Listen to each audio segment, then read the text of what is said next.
Feedback for the pre-production section for Vii Pictures. Very nice website, I like that, it's very professional looking. So you get good marks for your layout. So if we look through the drafting first of all, so you've got your examples at the top there and your inspiration. There's a lot of detail and text here, which is nice. You've got your two there. We should really, based upon the number of people in your group, which I think is 3, there should be a draft each on that one. So we're a little bit lacking on drafts. There should be 3, and then you develop them a little bit further. So again, that would need a little bit more work. We need at least one more in there and one more, because again, obviously what you're doing is different layouts of them. So at the moment we seem to have just settled on one design.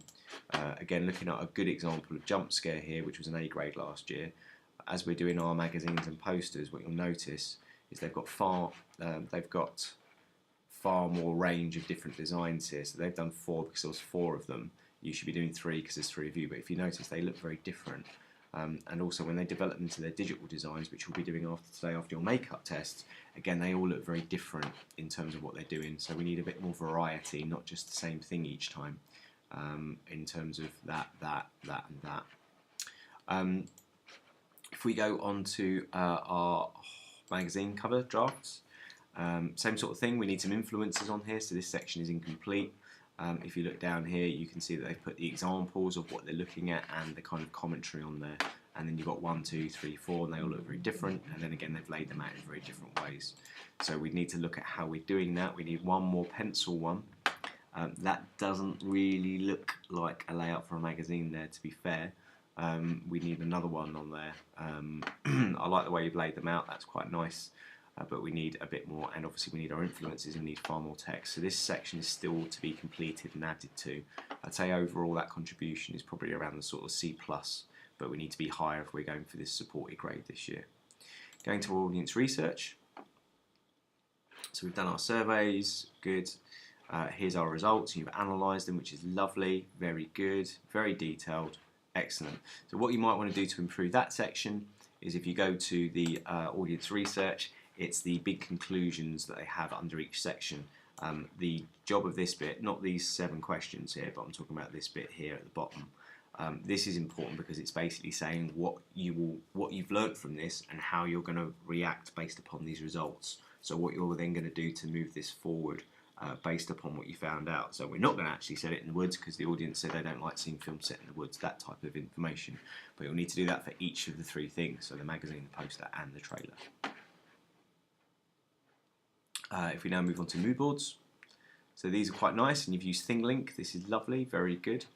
Yep, I'm liking that. So these are our locations. So what you could do to add to this is you could think about how you're going to dress the set. I would say that this is not appropriate, really, because it's college. Again, we're not looking for equilibrium. We're looking for the beginning of a trailer, which is just the setting of the horror. It's not about establishing equilibrium. We don't care about who these characters are. They should just be purely recognisable by their stereotypes, so I don't think that is appropriate. Also, at the moment, it just looks like we've got grass and woods and some corridors. Surely we're going to have more in our locations than just that. You know, this is about all the locations that would be suitable. Your mood board is nice, okay, so it looks like we've got a kind of mask and we've got our colour schemes. So what could be done to improve this, if you look at their one, again, jump scare, is the set design. So look, you know, these are the different types of places, factories and stuff they could also shoot in. Notice they don't have a college, and yet they've still got teen stereotypes in theirs as well.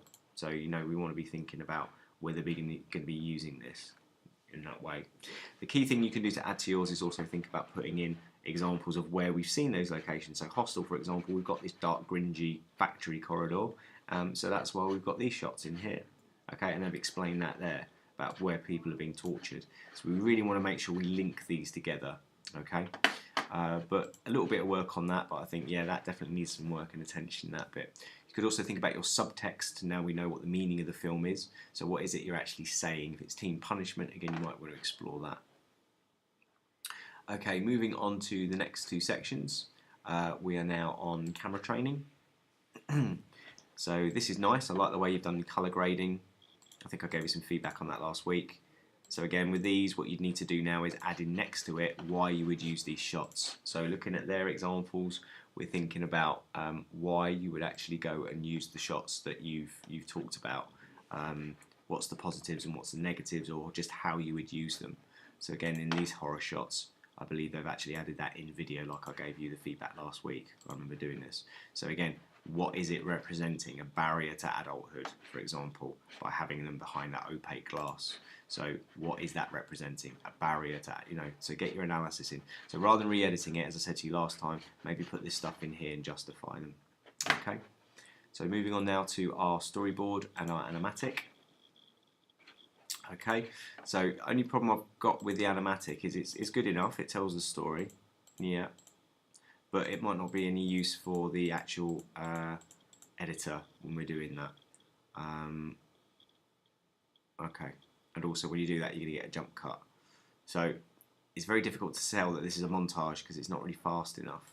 The other thing is we don't have the fades that we'd have at the beginning. So if you remember, before you did this, you're supposed to put out the timeline of the Conjuring, sorry, the timeline like we did with the Conjuring, but this time of your film, and that should show you the 3 sections. The first bit is here, is supposed to be 20 seconds of texture shots. So I shouldn't have any killers or any of that stuff in there. It should just be textures, and I should have lots of fades to different shots, yeah? Again, don't need all this kind of stuff with teenagers. Get rid of all that stuff. Not interested. The Conjuring drops us straight into the horror. We don't need equilibrium. Okay, we don't need any of that. This section is a disruption, and then this section should be the montage, which is very fast, and then we should end on the jump scare. So again, you might want to think about how we're going to sort of change some of that stuff. It is very well presented, however. What you would need to do is put some videos in of things that have impacted on this. So what films have you looked at? Again, Conjuring is a good example of things that we've looked at to influence this. So overall, I'd say you're working towards a sort of low B. This could easily be improved to an A grade with a few tweaks, but well done. There's a substantial amount of work here, so you have until the week beginning the 30th of October to improve this.